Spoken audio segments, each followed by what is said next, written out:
All right, here we are. So that was an event, wasn't it, Mike? Oh, we're already live. You already got me? Yeah. See, right. I've got good technology where it just happens really fast. Well, you threw it on me at the last minute, man. It's not like I knew that what was happening. Actually, no, I threw it on you about 8 o'clock this morning, but we had a miscommunication. Yes, we did. So you're trying to say what you're trying to say is that you're still right. Is that what I'm hearing? Yes. Okay. Yeah. See, Mandy says I have a thing about that. Is that a real thing? Well, you know what? I think we all have a thing like that, Donnie. I certainly am under the impression that most of the time I'm right. So I can't say that you're alone in that situation. I wish I could, but anybody that knows me would argue with that. Certainly. Yeah. So for being genuine. I blame it on my father. You know, I blame a lot of stuff on my mom, but like being a great fundraiser, I blame that on my mom. She gave me that, whatever, which we'll talk about that later. But my dad is, you know, there's 6 different ways to build a house, right? Let's just say there's 6 different ways. His way is the best way. I love you, Dad. I love you. But if you do it the other way, we have a great story that I called him in on that one time where we were trimming out a room in my house. And he was talking about driving the trim nails in to almost, and then get the countersink and punch them all the way in, and then do that because that's how my dad taught me. And I said, "Well, Dad, they got this thing called a nail gun with like pneumatic with air, and you dial it up how much you want to countersink it, and you just." He's like, "Hell, I don't want to do that. That's the dumbest thing in the world." Yeah. Within 3 months, he had 3 different sizes of finished nail guns. He's like, "This is great." I said, "Oh my God. I told you." No, Donnie, we don't do it like that. We do it like, I'm sorry, I'm getting all riled up. So well, hey, there's certain ways to do things. There's the right way and the wrong way. And sometimes you just know the right way. And then the wrong way, yeah. So we're now on my Facebook page. Thank you to those who jumped over. Please let us know if you can actually hear us. And we can hear both of us. Sophie, thank you. We were on another page. We tried a new way. Donnie didn't think we were getting enough play on the World Wide Web, so never. Well, let's be honest. At least recently, I would say that you're a high volume Facebook poster now. But there's a very good reason for that, right? So Donnie, why recently have you been on the high list of posting out there? One of the things, I have a nightmare and wake up in the middle of the night in a cold sweat thinking somebody's going to say, "Well, Donnie, I didn't know you were raising money for the Leukemia Lymphoma Society. I wish I'd have known about that. I'd have gave some money," right? We shouldn't have that problem, right? So my goal is to make sure you understand that I'm raising money for the Leukemia Lymphoma Society because I am almost 20 years cancer-free. And to be quite frank, this show wouldn't even happen, obviously, if I wasn't here, but Mike and I wouldn't even know each other. We've only known each other like 6, 7 years, 8, whatever. Yeah. So a lot of my relationships that I have, you're probably one of them if you're watching right now, unless you're Mom, thanks for watching always. We wouldn't even know each other. And I'm not saying I'm a great guy to know or anything, but we wouldn't have this. So all that to say, none of this money is going in my pocket. It's all going to the cause. And there's the girls and the crew at the Leukemia Lymphoma Society are absolutely awesome. And I love supporting them. And we're going to raise $100,000. We're almost there, by the way. We're gaining on it. How close are you? So at last check, 47, 20, we're probably about 75. We're probably 3/4 of the way there. And we got a big event tonight. If you're looking for something to do at 7 o'clock, that's Central Standard Time, jump on this page, my page, and live from the shop will be right there. It's live from Old Smoky. It's a Yeehaw Brewery. It's a moonshine place and a microbrewery, and they are awesome. You ever heard of Yeehaw beer? No, I have not. Okay. So it's big around here. So anyway, we'll be there tonight with live music. Jim Lauderdale, he wrote things like King of Broken Hearts that George Strait sang. He wrote some for Patty Loveless. Susie Boggess is going to be there. Do you remember Susie Boggess? I do remember Susie Boggess. Yes, I'm very, very familiar with her work back in the '90s. Hey, look, I'm not, country music these days is, I have my favorites. Yeah. There's some people that I certainly like. Like I'm a big, if you've ever noticed in my little thing at home behind me I got a Sturgill Simpson quote up there. So yeah, big absolutely. fan of Sturgill. I'm a big fan of Stapleton, guys like that. Jamie Johnson.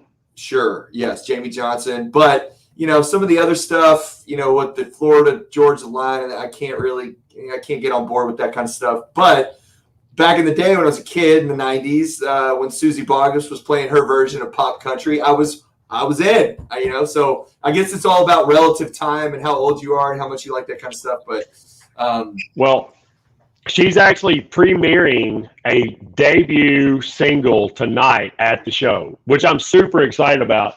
Here's the lineup, which you can't see it too long because it's like super. You know how you always wonder what they're going to play at concerts? I'm in the know this time. It's so cool. Like I feel so special that I know the lineup before. You're like, what are they going to play tonight? I think going back real quick, was it Sturgill Simpson, Jamie Johnson, or Chris Stapleton that coined the phrase, all women are crazy, some hide it well, and some just let it show? Are you trying to only have guys watch us today? No, I'm just quoting this country poet. I don't think it was Sturgill. I've pretty much heard all of his stuff, and I don't recall him ever, talking about crazy women. The funny thing is most women agree with that. Like you either hide it or you show it, that kind of thing. Topo Chico, switch lock. By the way, just so everybody knows, if I'm drinking this, it was on the last one. This is a Topo. This isn't a Dos Equis. Okay, so it's funny. My favorite bit is, my son. We play a lot of baseball, play different tournaments and stuff. And one of my favorite things to do is when I always take Topos out to the ball field, is I'll hold it with the like this, and I'll drink I'm in the dugout. Okay, drinking. And you got people across going, wait, what is that guy doing? Is he having a beer in the dugout? You can't do that, man. I'm like, yes, I can. Watch me. Yes. All right, so we got some good viewership on here right now. Let's dive into our topic today because I think the people need to hear about this. So, Mike, what are we talking about today? Well, recently, and I was just looking for an email about it because we got it a little bit ago about this, but recently there was a change that was announced through something called the FHFA. And what that is that is the governing body for a lot of the Freddie Mac and Fannie Mae restrictions, what they'll allow, guidelines, that kind of thing. Am I relatively correct on that? They kind of call the shots, yes. Absolutely. Yeah. And the guy that runs it, his name is Mark Calabria. He's an appointed position. I believe he was appointed by Trump, but I think they hold 2 or 3 year office positions in that period of time. So what they've announced recently is that they are going to start limiting or charging more, I guess is a better way to put it, for private or standard banks, whatever you want to call it, the type of mortgages that we do, mortgage bankers, to lend on second homes and investment properties. And they are adding, they already added that adverse fee. We haven't talked about that before, but this happened back around COVID where they basically tacked on, was it 100 basis points, I think is what it was? 50. They tacked on 50 basis points to pretty much every loan, right? It was refinance. That's right, refinances. So what 50 basis points is, just for those of you that don't know, is rates are kind of judged in basis points. 100 basis points would be like 1% of an adjustment on the price. So 50 basis points is like 0.5%. So that means that, depending on where the market was before they added the adverse fee, your rate would have been, say, 3.125. And then when they added the market adverse fee, now you're maybe 3.25 with the same pricing, just depending on how everything adjusts. Yeah, so a lot of times people get confused about that. So let's slow it down just for a second. The 50 basis points or 1/2 of a point is not tacked on to your rate, right? It's tacked on to your price, which does not directly reflect that. There's usually between 3/8 and 5/8 of price in between each eighth of rate. So that's why he said if you're at 3 1/8, the new deal when they added that half a point is now 3.25. So up 1/8. All right, sorry, just want to clarify. Right. So what they've done is they've imposed a 7% acquisition charge on non-owner occupied and secondary homes that we would deliver to Fannie Mae or Freddie Mac. So as a bank, if we're going to do this loan and we're going to elect to do it, they're basically hitting us with a 7% increase on cost, essentially, to do it. Right? Is that how you interpret it as well? In lingo that we've been talking about here today, that's 700 basis points. Right. So what we all asked to some extent is why? Like, why are they doing this? Like, what's the benefit? Because as a lender, if I'm going to do a loan on a second home or an investment property, what we would call non-owner occupied, right? If I'm going to do a loan on that there's plenty of people in the market, especially right now, that are trying to purchase investment properties, trying to purchase second homes because real estate's so hot, which is part of the reason. And so now the governing body for Fannie and Freddie decide that they're going to come out and say that you can still do those loans, but it's going to cost you a lot more to do so. So, or a fair amount more. Well, that puts all lenders in our position that deliver directly to Fannie and Freddie at I don't know. You could say at an even playing field with private equity, or you could say against, working against us in that. Because they're not going to offer a 3.625 rate at a bank or private equity or anything like that. So you're kind of right in that they're just kind of even the playing field. I don't know where it would end up falling. Our rates, the people that trade on the open market that conform to the guidelines of Fannie Mae and Freddie. But it's probably pretty close. But I see it a little different. Do you want to finish that point? No, go ahead. I want to hear how you think about it, and then I'll I talked long enough. And I'll tell you why you're wrong. Okay, I love it. All right, so, we've already determined you're right? We've talked about this. Yeah. So here's in everything in my mind at this point that's not political is easily defined by economics, right? And I say that because just because something makes sense on the economic supply and demand chart doesn't necessarily mean that that's how it goes, because there's the political part of it that is a draw in one way or the other that's going against the economic principles. Okay, so all that to say, while I think Mike sees it more of a trying to push more to the private money, right?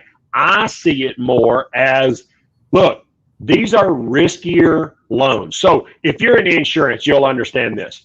How do they come up with insurance rates on a car for a guy that's 40 versus a girl that's 23 versus a boy that's 57 with a Mustang and those kind of things? There are people called actuaries that they're like fancy accountants that just look at trends and the data says that this person should take in X amount of insurance premium to offset the overall risk of the deal, right?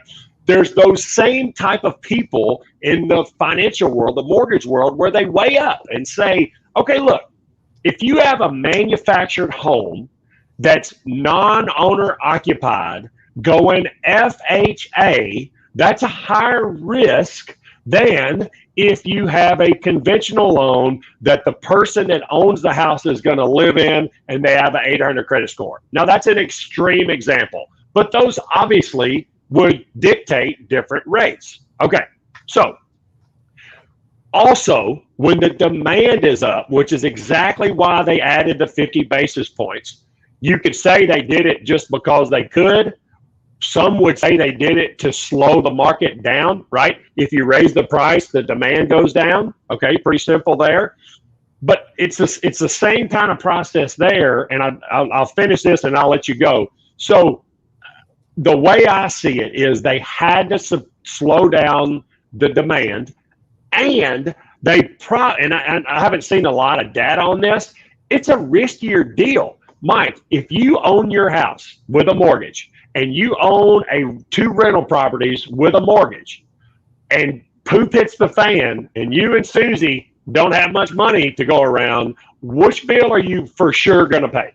Of course, the house you live in, right?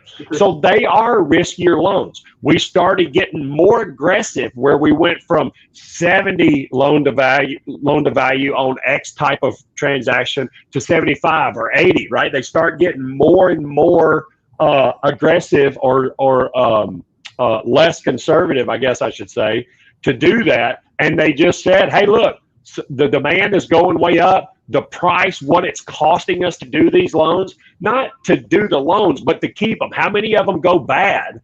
And I think it just translated to a much bigger number than I ever would have expected, I think, any of us. But I think that's part of what was the push here. All right, you go. Well, I would say that all of that is a reasonable explanation to some extent. I wouldn't say that it's not reasonable. What I would say is that I think we are learning more and more these days that the people that are controlling the switches, to say the least, don't always have the interest of the general common man in mind when they're doing this, right? Yeah. So I would play the other side of the fence a little bit, and I'm a little more conspiratorial than you are for sure. What's it called? The block listing? What's it called? It's called blockchain, man. And blockchain, listen, yeah, blockchain. Here we go. One of these days, you and I are going to have to go over this because you remember the internet? Do you remember the internet? It'll never work. Right. It's never going to work. What's all this internet stuff? Okay. It's that, but way bigger. Okay. So We'll get to that another day. But on this particular thing, the way my brain thinks about this is right now we have an extreme demand for housing. Okay. We have a lot of people all over the country, especially in Texas and Tennessee, because we're like number one and number two of the amount of people moving into the state from out of state. We're the two highest ranked states in the country for that. And so there's a big demand for housing, right? Well, how many houses in your area would you consider to be first-time homebuyer homes, legitimately? Like you can buy a house and have a reasonable mortgage as a first-time homebuyer. Like a percentage of the houses? Yeah. I mean, especially compared to 2 years ago. 20 or 30. You think it's that high? So yeah, you have reasonable 200,000 to 250,000. Oh, you're saying that's on the market? Yeah. No. There's nothing, right? Nothing. So we don't have reasonable pricing for housing right now. So if you're going to buy a house and live with your family, there is no such thing as a first-time homebuyer price range any longer. Now you're buying $200,000, $300,000, $400,000 homes because that's all that's there, especially depending on where you're living, right? So then you have, let's call them the powers that be, start recognizing the fact that home prices are starting to drive through the roof, and individuals are having a very hard time affording to buy a house and live in it as a family. Would you agree with that? Definitely. Okay. So if I am having a hard time due to my income and my cash position that I can't buy a house that my family is going to live in because I don't have enough income, because I don't have enough cash, I can't offer over appraisal, I'm trying to use an FHA loan, I've got a bond loan because I need down payment assistance, I'm the least competitive offer in the market. Would you agree with that? Yeah, absolutely. So if that's the case, what are my options? I mean, keep trying, man. Okay, but what if I've tried for 6 months and haven't got anything? What's my only other option? Oh, go rent. Yeah, sure. I gotta go rent. Right? I gotta go rent.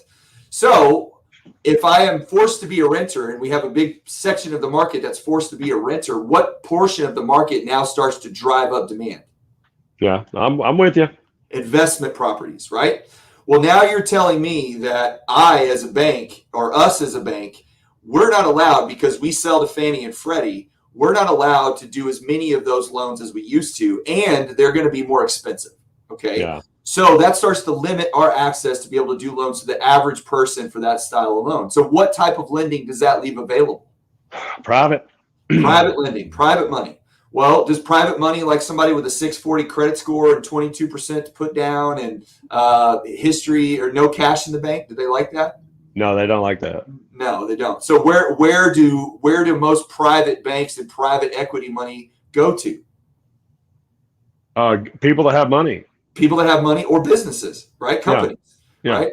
So my opinion of this decision is that we are starting to limit more and more access to individuals being able to go in, whether it's an investment property or not. I, as an individual, as a person that doesn't have billions of dollars, now have to go to a private equity company more than likely in order to even get a similar deal that I could have gotten before just a month ago, right? So to me, this is a real signal in the direction of, hey, we want lending to move more to the private sector, which I'm not necessarily against, but at the same time, if housing prices keep going the way they are, which we've talked about a million times, we don't see that changing anytime soon. You're squeezing out the individual, you're squeezing out the family, and they don't have the ability to pay or have a mortgage anymore. Right. And so now the demand for those investment properties, because as a private equity company, I can go in and buy up an entire block of homes and spend whatever, $3 million, $5 million, $20 million to get whatever houses I want. Not only is my appreciation going to go up dramatically over the next 5 to 10 years, I'm going to hold on to it, but so are rents, because the demand for renting is going to go through the roof because people can't afford to pay or get a mortgage because it's a $300,000 or $400,000 home or $400,000 home.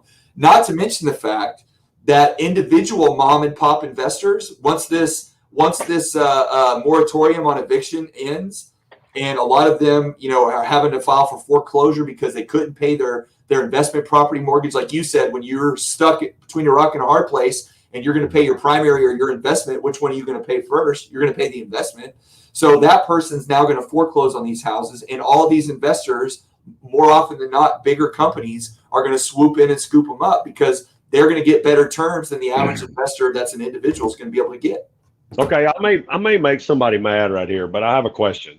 Sure. So if you think about in the last, you've done this 10 years, maybe a little less? Yeah, 11 years, about 11 years. So one thing I have seen a big increase in over my 21 years is the mom and pop investors. Like, you got the TV shows and they go in like, hey, you just flip this house, and the little pretty girl just gets on there and her husband, and they do some drama and they go, oh my God, this is so easy. We made $42,375, right? So you see all the shows and everybody wants to get into it and all that good stuff, right? And at this point, it's been pretty accessible, right? Yes. Especially coming out of the recession, a lot of foreclosures, houses were trashed, because that's how it works. When you go foreclose, for some reason, it's important to trash the house. Like, you're mad about it. I never understood, why do you take the sink out of your house? You're not going to have a house to put it in. But anyway, you go through that whole process. We get them back. People gobble them up, man, whatever. But if you think about it,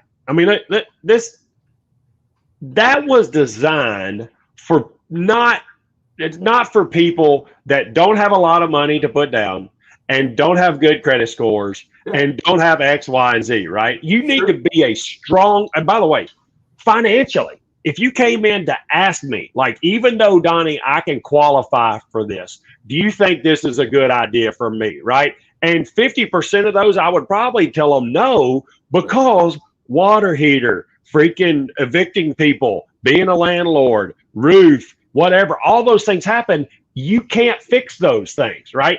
Then you throw in the fact that they just got a primary mortgage from me last year, and it was 3%, right? And then they said, hey, Donnie, I saw this TV show. I think I can do this. I want to rent a house, right? So then they rent a house, and they say, how much is it? I was like, okay, you got to come up with 20% down. That's fine. My dad can gift me the money, right? No problem whatsoever. Well, what's the rate? Well, man, it's actually pretty good. It's 3.875. Imagine you being a lender, right? And you're loaning $200,000 to this child. I'm just picking on young people because I'm old and gray, right? This young kid that got his money gifted to him from his dad. He has just enough reserves because we built up his bank account, and he didn't buy anything for 2 months. And he bought a house at 3.875. Come on. That's not a great loan for the lender at all. So I get, and I love picking on my conspiracy theory and the big guys, and that may be happening. I think it is kind of ironic that right before we're getting ready to turn loose all these where everybody can get evicted and foreclosed on, we're raising the prices on these things. I get that.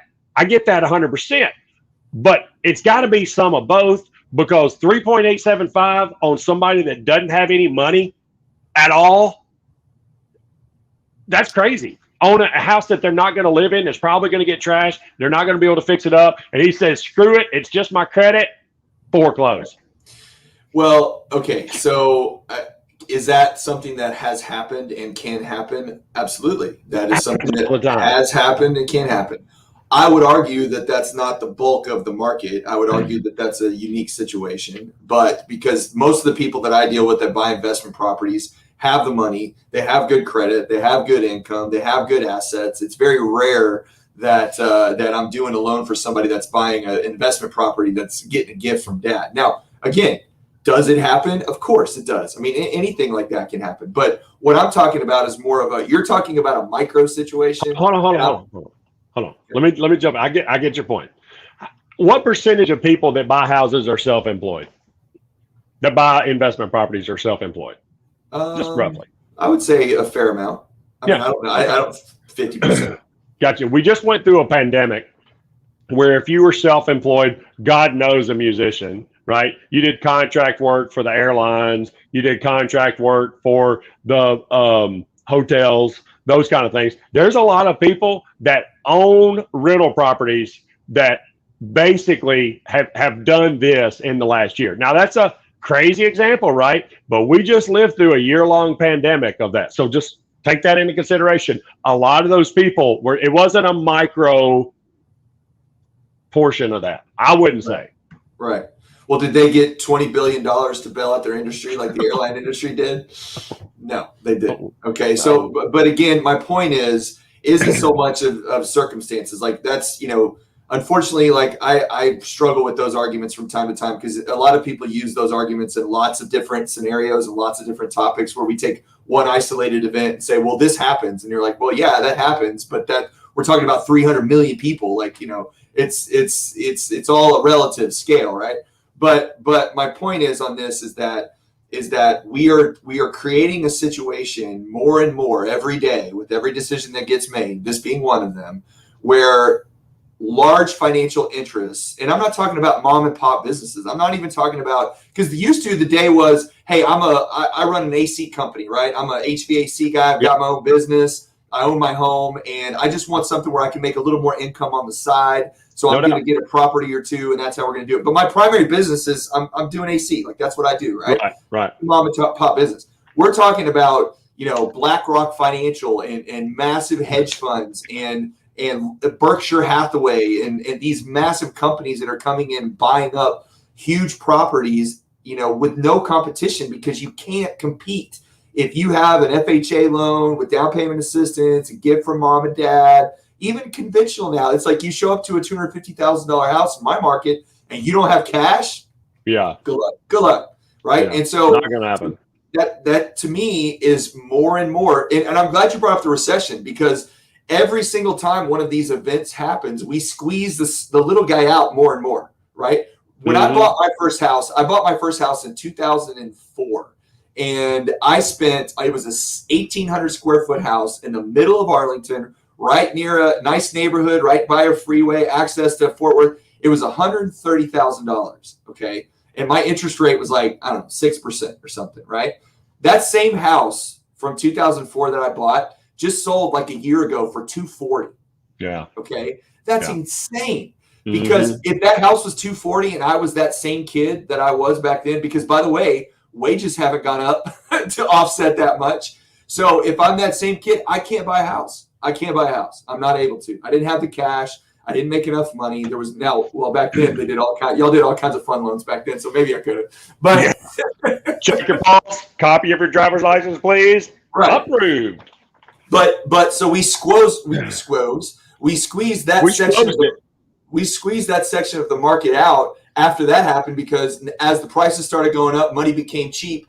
Then everybody got in, started buying homes, and we saw this regular escalation in prices. And now since coronavirus has hit, it's even more so because we all know, being in the industry, that real estate is an asset that is, I don't want to say it's recession proof, but it certainly will get you through those type of situations because it's a fixed, finite, resource that's available to people. And when money becomes cheap to buy those, that's the best place to hold your wealth. Don't you agree? Like if I can go park my money as opposed to being in the stock market that's going to lose, 50% of its value every 10 years because it goes to these big busts, I can put my money into real estate. I can hold that value of that cash because real estate holds value and appreciates. So we eliminated the let's call it the, young home buyer, first time home buyer, not a lot of cash, lower income folks in that first wave. And then since coronavirus hit, now we're eliminating the next tier, and so now even as,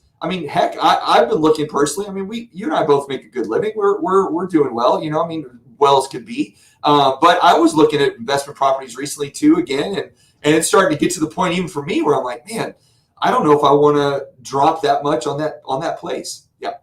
Question. So if you raise the price 700, it may not be 700. I'm thinking it's going to be more like 500. Okay. So 500 basis points. Basis points. Yeah. Yeah. 500 basis points is probably, let's say it's a half a point per tick, right? So that's 10 ticks. Yeah. Right. Okay. So you go from an eighth to a quarter, 3/8 to half. There's 4. So there's 8/8 in a point, right? So what you're telling me is this now loan is going to be 5 1/4 to get interest on for an investment property. Oh my God. Yeah. To the individuals that you say are being cut out 100% are getting a loan now for 5 1/4. Heck, let's say 5 1/2. By the way, if you went to your bank to do an in-house private loan for any kind of property recently, 6, maybe 7. So I get what you're saying, and I know, because if y'all will notice, those 3 of you that have watched this every single time, we end up back in the same realm. Where am I? Every single time, back in this same exact realm every time. And maybe Mike is right, but I do not agree 100%. Because if you'll remember, Mike has actually said this, a healthy interest rate for both the lender and the borrower. By the way, when we're talking about this, we're talking about primary residence is from 5, let's say 4.5 to 6.5%. So now you're saying this outlandish conspiracy, the government is driving us out, the big money, Berkshire Hathaway, whatever, is because that loan's now going to be 5 1/4. Shut up, man. That's a great interest rate. 5 1/4 is a phenomenal interest rate, especially when it's a risky loan to begin with. Yes, I would not disagree with that whatsoever. But my counter argument to that would be, here we go. If I've got $250 million sitting in my Merrill Lynch account that I can leverage to go buy that same property and pay a 5-year interest-only loan, as my investments go to pay that off and earn a lot more interest on rents and everything else, I would say that my access to that cash is much greater than yours. And the comparison to me buying a primary residence, because a lot of it's perception, look, 6% is not a bad rate. I will say that forever. It's not. It's a healthy interest, okay? It's a benefit for the bank. It's a benefit for the individual. It's a nice little marriage of the institution makes profit so they can continue operating, and the individual has a reasonable loan that they can pay off. I don't think that that's crazy at all, especially when inflation runs at 2%. You got to have the interest above the inflationary rate or you're not making anything. Like, I 100% agree with that. But what I'm saying is that the perception of I can buy my own house for 3.1, but if I want to buy an investment, it's 5.5, or because God forbid if my credit's 720, it's going to be even more, right? The perception of that is, oh my gosh, this is so much more expensive. I'm just going to stick to what I know, right? I'm going to keep doing other things. Whether or not you believe it's a good rate or not, your perception of it, or whether it is a good rate or not, your perception of it is not that, right? So it just opens the door and leaves the availability to, again, the companies, and I'm not saying individuals, but the companies that have large amounts of cash that are now getting heavily involved in real estate. And it's not I feel like that additional charge was just to open that door up even more, because they're like, oh, hey, you guys are ready to buy real estate now? Great. We want to generate that. We want to push it. So let's get these other guys a little more out of the way so you can come in and get as much as you want while it's still relatively cheap. Because that's one of the things that we'll get to it one day. But anybody that's been paying attention to cryptocurrencies lately and Bitcoin and those kind of things, there's significant crashes that have occurred the last 2 or 3 days, 30, 40% losses on some of those. Okay. This stuff has happened because of 1,000 reasons, but ultimately there's market manipulation where people are driving the price down as low as they can get it, so the big dogs can come in and swoop it all up once the price jumps back up again, and that's what's going to happen. So I don't feel like the situation is that much different. They saw the escalation in real estate values going through the roof, okay, and they realized that, well, we're already pricing people out of the market regardless. Now, if we can just crack the door a little bit more for some of these investors to get in here and buy these up before it gets too crazy, right? Even for them, then we're going to do that. So I want to stick to what I can control or I can deal with every day, because I don't have an inside scoop to Berkshire Hathaway or what was it, BlackRock? Never heard of them, but yeah, BlackRock. That sounds super important. So the one thing is for sure, I've definitely became the old man that feel like the world's going to hell in a handbasket, right, with these youngsters or whatever. But the truth of it is, we've been lulled to a lullaby fairy tale of sleepy tail land where you think, oh my God, rates have gone up to 3.25%. I ain't buying nothing. I mean, can you believe that? The rates are up to 3.25% now. I am definitely not buying anything. So we've definitely been lulled to sleep in our spoiled situation where we feel like if we can't get 2.99 or 2.75 or 2.25%, then this is a horrible deal. So I guess I get a little frustrated as the old guy that, has paid a lot more interest in that. You don't even realize that in a healthy market, you should be approved for about $100,000 less than what you are. Now, let's change gears. So wait, hang on. I don't want to change gears just yet. I got one question to that. Okay, if your children, okay, decided one day that they were going to stop, and when they're young, let's not say adults, right? When your young children decide that they're going to go put their hand on a stove and burn themselves, okay, and you let them do, or you don't stop them, or they just do that, right? Who's it may be a bad example because I think that's not a bad thing, but you shouldn't hurt your kids. No. I'm just saying you got to experience things in order to learn that they're bad. To self. Mike Mills burns his kid's hands on the stove on a regular basis and doesn't stop it. All right, keep going. That's right. That's what I take with that. But in that scenario, if the hand got burnt, okay, whose fault is it? Is it the kid's fault, or is it the dad and mom's fault? Well, I think the dad was trying to teach him a lesson. That hand will heal up, but they won't touch that freaking stove no more. That's right. But every other reasonable person that's not me would blame who? Oh, God. Oh, I'm sorry. Oh, you're talking about in the 21st century? My bad. It's definitely somebody else's fault other than me, the parents' fault. No, I'm saying it is the parents' fault. That's what I'm saying. The parents' fault. Yeah, it's the parents' fault, right? So if that's the case, I look at this situation very much the same way. Why have interest rates been so low for the last 15 years? I mean, they've been begging for it. Yeah, absolutely. But I mean, why? Why has it been so low? Why have rates been so low? Is it because the market everything more accessible? We got to help the people, right? Right. Did the market drive rates down? I mean, no. We got the central bank buying mortgage bonds every single day. Pushing it. Right. They're just holding it out. Right.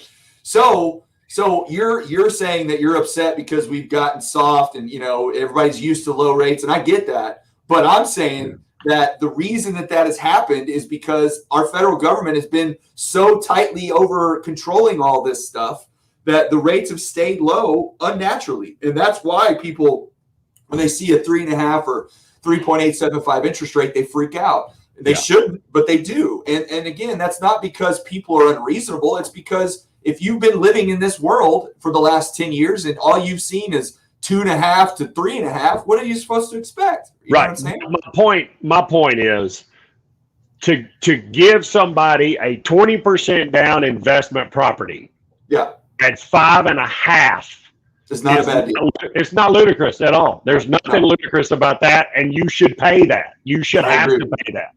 I agree. I'm So just saying story everybody is- should have. I'm just saying everybody should have to pay that. Yeah. That's what I'm By the way, I'd like some of my banking friends to respond. If I came in to put 20% down on a loan that I'll have to redo every 3 or 5 years or something because it's a whole in-house, and banks really like to get a little fee up front, get a little interest for a while, and then let's do it over again and make sure. And what they're doing, they're reanalyzing the system to make sure you still qualify for that. We're giving out 30-year money, and lots of things can happen for 30 years. You can have you can have those, right? And the fact that they get that locked in for 30 years, divorces, deaths, freaking kids, college, all that stuff at 5.5, locked in for 30 years is crazy. I mean, let's dumb this down all the way down to the bottom. This bank, this private money that you're getting, you've got to requalify for that loan every 3 to 5 years. Correct me if I'm wrong. Tell me I'm wrong.